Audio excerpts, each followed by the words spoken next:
Team ఏదైనా సరే గెలుపు మాదే అంటోంది రాజస్థాన్. అన్స్టాపబుల్ ఆర్ఆర్ ముందు ఆర్సీబీ కూడా నిలవలేకపోయింది.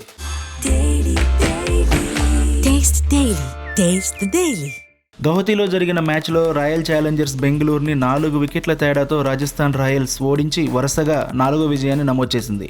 Rajat Patidar captaincy innings, Venkatesh Iyer death overs విధ్వంసం వైభవ్ సూర్యవంశీ మెరుపుల ముందు వెలవెలబోయాయి.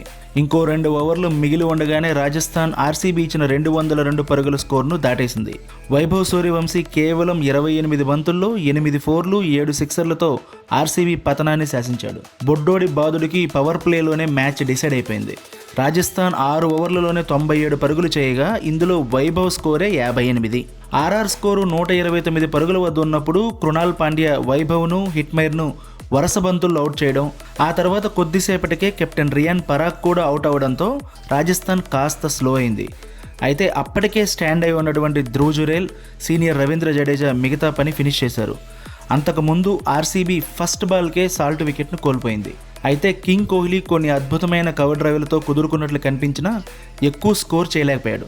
16 బంతుల్లో 32 పరుగులకు అవుట్ అయ్యాడు. ఆ తర్వాత స్కోర్ నెమ్మదిగా వెళ్లడంతో కెప్టెన్ రజత్ పటీదార్ 40 బంతుల్లో 63, చివరి ఓవర్లో వెంకటేష్ అయ్యర్ ఊపడంతో ఆర్సీబీ ఆ 200 పరుగులు దాటగలిగింది. Taste the Daily.